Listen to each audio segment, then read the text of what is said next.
Hi, how's it going? I'm Marlena. Thanks for wandering by.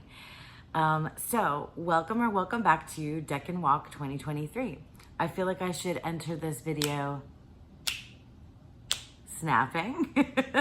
And for those of you, well, if you know, you know. If you've read the title of or if you've seen the thumbnail, then if you know, you know. We are beginning Leo season. So welcome to the season of the zodiac sign of Leo. For those of you that might have just happened upon this video, hi there, I'm Marlena, and I am sort of been leading a community of us that's been going on a Decan Walk. So what is a Decan Walk? I'm going to refer you to the description box below where you can find my introduction video to the Decan Walk, and you can find a playlist of all of the videos that I've made so far, as well as videos from some other members of the community that are along for this ride with me. But just briefly, a decan is a piece of the zodiac. So I'll pop it up here. The zodiacal wheel of the year, right here, the 12 zodiac signs are broken into 3 pieces each, okay? And according to Western astrology and the Hermetic Order of the Golden Dawn, they were given, each zodiac sign, each decan was given a tarot correspondence. So it corresponds to a minor card in the tarot, and it has a planetary ruler. The planetary ruler of that decan is associated with a major card in the tarot, and the zodiac sign is also associated with a major card in the tarot. So basically what we've been doing on this Decan Walk along the way is we've been taking a look at that minor card and the 2 major cards that are associated with it, and we've been thinking about what the heck all that means and what does that mean for me in terms of my idea about that particular card. So like I said, visit my description box below for the link to my prior videos, but you're welcome to join in the Decan Walk anytime. Also, you can join us at my friend Don Michelle's Facebook group called Boho Tarot, and that's where we're posting and and sharing about this particular practice. So you can subscribe to me here, and you'll get my posts whenever the decan turns over. Also, I just recently posted in the Facebook group and in my community post calling out for you guys to give me your questions, because I'm putting together a video. I'll be putting together a video based on all of your questions about the Decan Walk. Ask me whatever you want, and I'll do my best to kind of, try to answer everything. So look for that community post either here on YouTube or in the Boho Tarot Facebook group. Leave me your questions, and I will, and then look out soon for my Decan check-in video where I'll be answering your questions and also giving you kind of like an update on my resources and things like that. Okay, so now without further ado, let's get into the first decan of Leo, Saturn in Leo. For you guys this, and that goes along with the title of this video.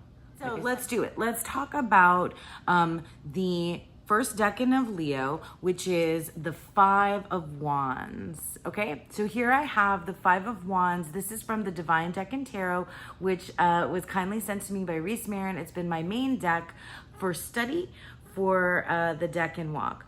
And so on this card, it shows us the 5 of Wands, the Lord of Strife, down here below, which is the Hermetic title of this card. It tells us the dates of this particular decan. So that's July 22nd through August 1st. Now, I've told you guys before that the dates of the decans can be off by 1 or 2 days, I think, and I'm just kind of going with what this deck tells me, and that's what I'm doing. And then also we see here it tells us the decan ruler is Saturn and in Leo, so that's our zodiac sign that we're in now. And so we've gone from Cancer season now to Leo season, and Leo is a fire sign. And because this sign of Leo is smack in the middle of the summer season here in the Northern Hemisphere, this zodiac sign is a fixed sign. So it's fixed fire, you'll see. Okay, that means that it is very solidly centered in the season, okay? And then, yeah, so it's the first decan of Leo, the 5 of Wands. And it has 2 major cards that correspond with it.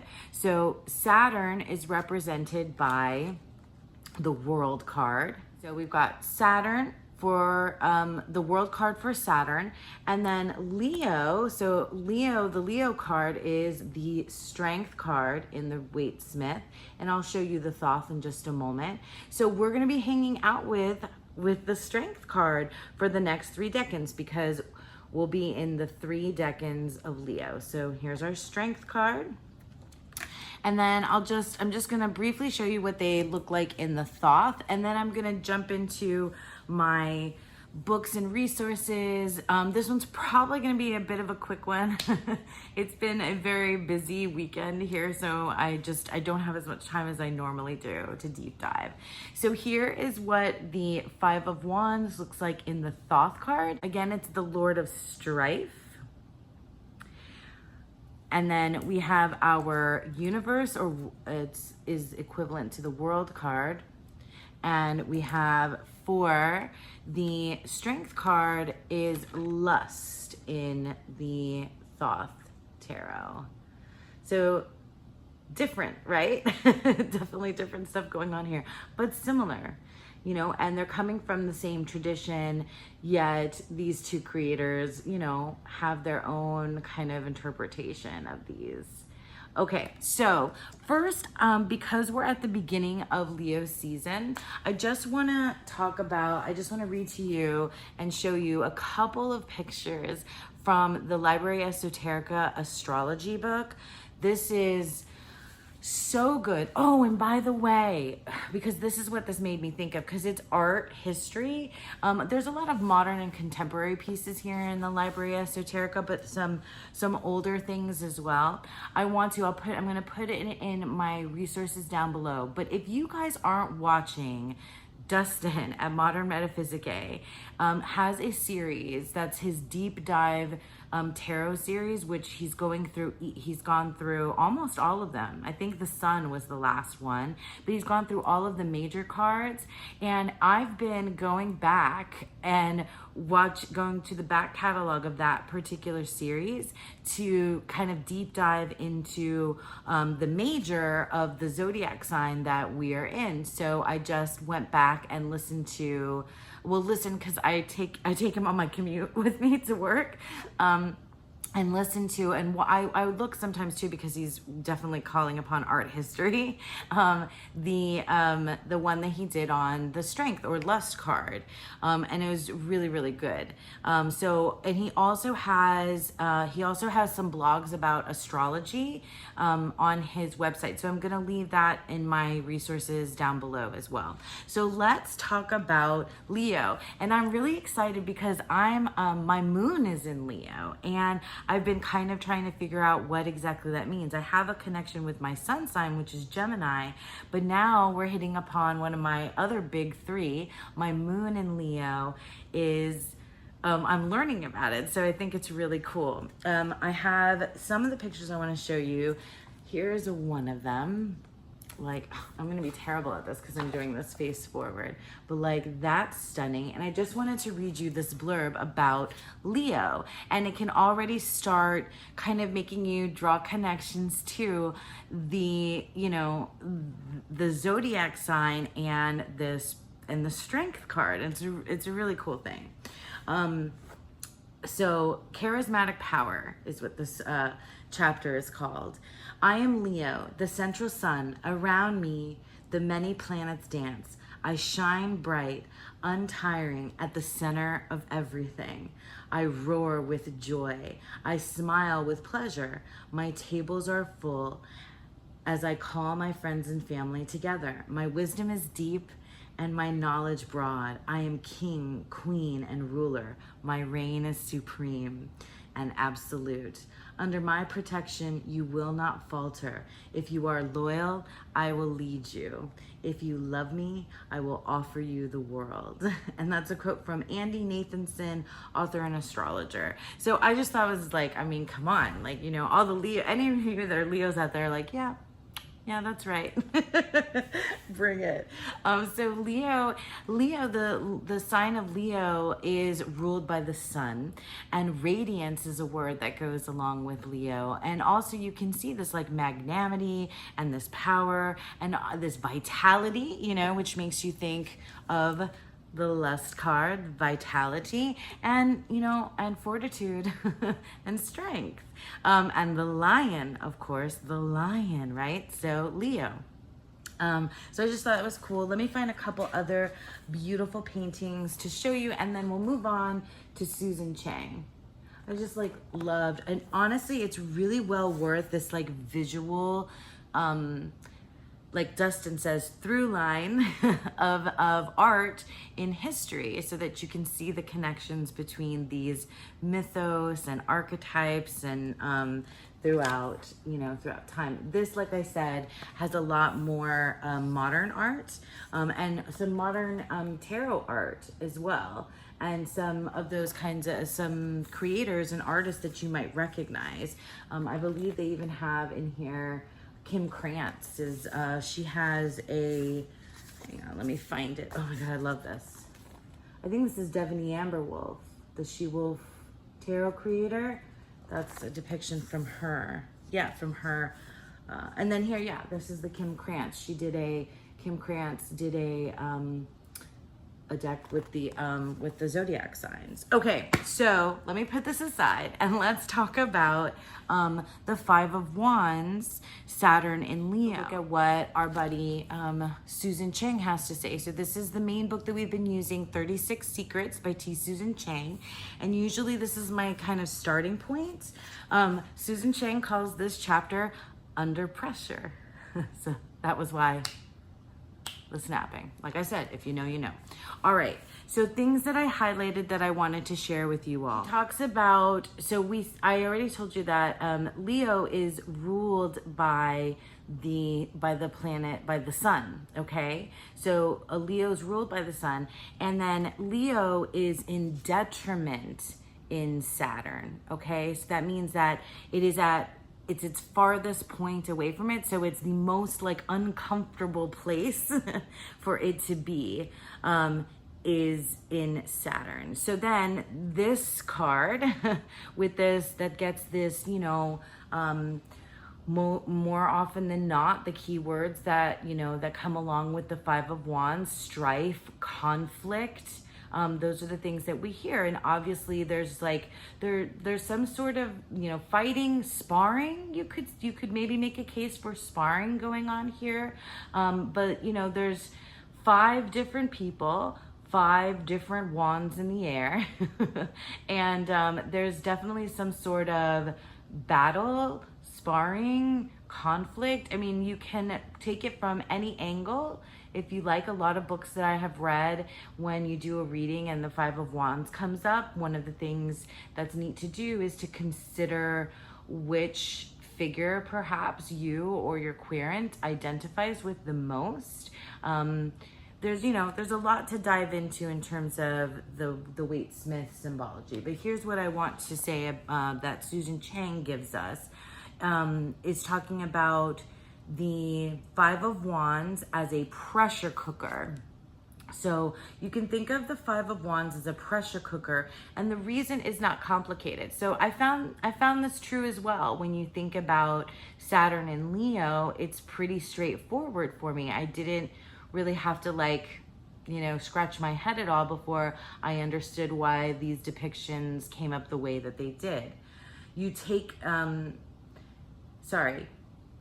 you take the crushing weight of Saturn and the radiant, steady heat of Leo, and the result is a kind of cosmic instapot. Temper simmer, brow sweat, opposing points of view contend. So like you've got different opposing points of view, perspectives, and things like that happening here.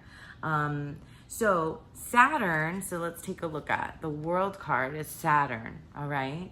Saturn defines the arena in which these games take place, setting the rules and terms of the challenge so that after a fixed interval, one contestant will emerge and shine. So she talks about, Saturn setting up these, setting the rules, because Saturn is very restrictive. It's all about restrictions and boundaries. And so, you could read that positively or negatively. Boundaries and limitations or restrictions can be seen that way.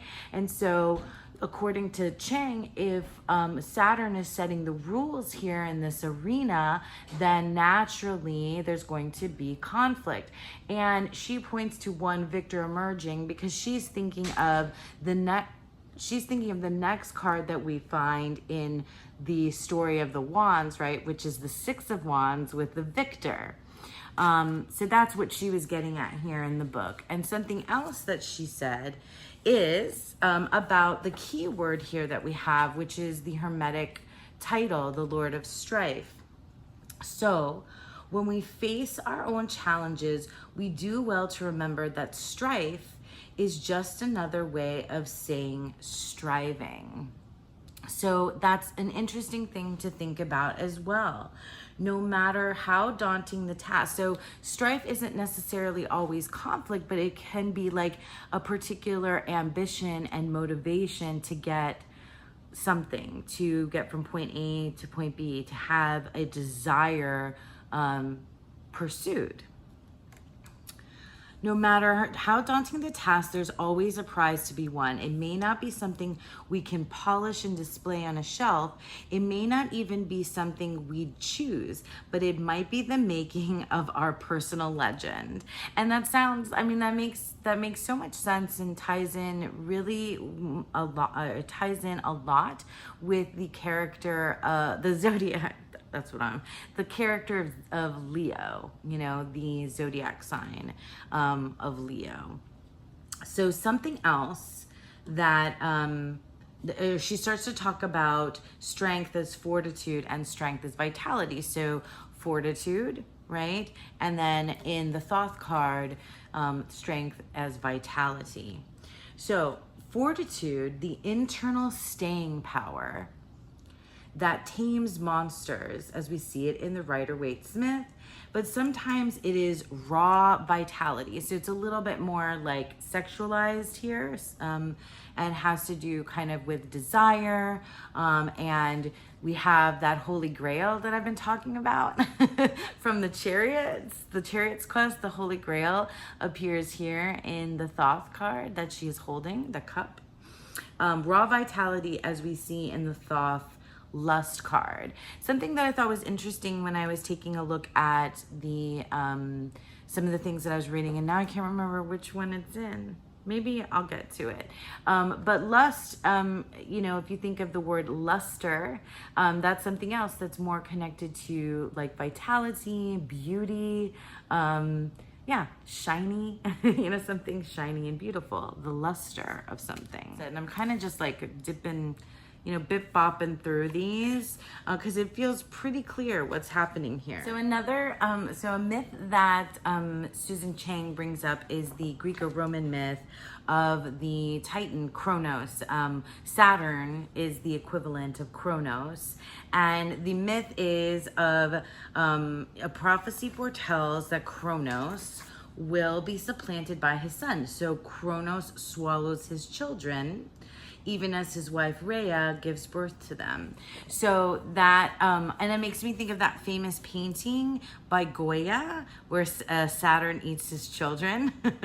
And so, of course, what does that tell us of Saturn? It's really just an eternal, like what she gets at is that like he swallows his children, but Zeus is the, Zeus doesn't get swallowed, right? Yeah. But upon the birth of Zeus, Rhea replaces the infant god with a stone, while his siblings thrash about inside of the Titan father. Zeus ascends to his full strength.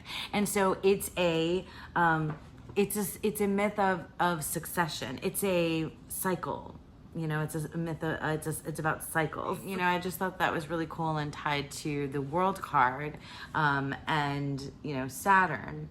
And the, she also makes ties in with this like succession in this, which we're going to be going through now in the next decade, in the next, this decan and the next two. These 3 decans are the 5, 6, and 7 of wands. And so she talks about the, you know, the conflict here, right? The fight for succession, and then there's a victor in the 6 of wands, and then in the 7 of wands is when the victor has to then defend and hold their ground. So I thought that was pretty interesting and cool. Let's talk a little bit about the Thoth card. Really interesting in the tarot handbook, Angelus Arian, which makes it for me a slightly bit more modern and a little bit more personal. Angelus Arian refers to this card and describes anxiety, which I thought was like really, really interesting and very potent and timely for many of us who like discussing anxiety and what it really means to feel anxiety is something that like was taboo for a really long time. And I think now we're wrapping our heads around being able to kind of discuss it. And I really enjoy the way that she said what she says in here. So listen, anxiety. So she's referring directly to the Thoth card. The 5 of Wands is a symbol of the state of strife, anxiety, or frustration. Anxiety is an energetic experience caused by holding back. And you can tell why she thinks so because of the wands that are behind this larger wand. Anyway, and because of the influence of Saturn here, which is the restriction and the limitation. It is the experience of having abundant energy. So like the fiery wands here makes sense. But not knowing what to do with that energy. Or it's a lot of energy that's being contained or held back, which will produce anxiety or the state of strife. Isn't that fascinating? I really just thought it was cool the way that Angelus Arian is discussing this. It's a little bit more, you know, emotional and psychological. Then so she goes on to explain Saturn. So let's look at Saturn here in the Waite Smith. Saturn is the planet of discipline, of knowing what your limits and boundaries are and being able to set limits and boundaries. Saturn is the planet that reminds us to do things step by step. Leo is the astrological sign of creative power that does not want to be limited, restricted, or restrained, and desires full expression. So that's this too, the lust card, you know, desires full expression. So I just thought that that was really cool that when you have those two energies coming together, this is what you get, that anxiety, frustration, and strife.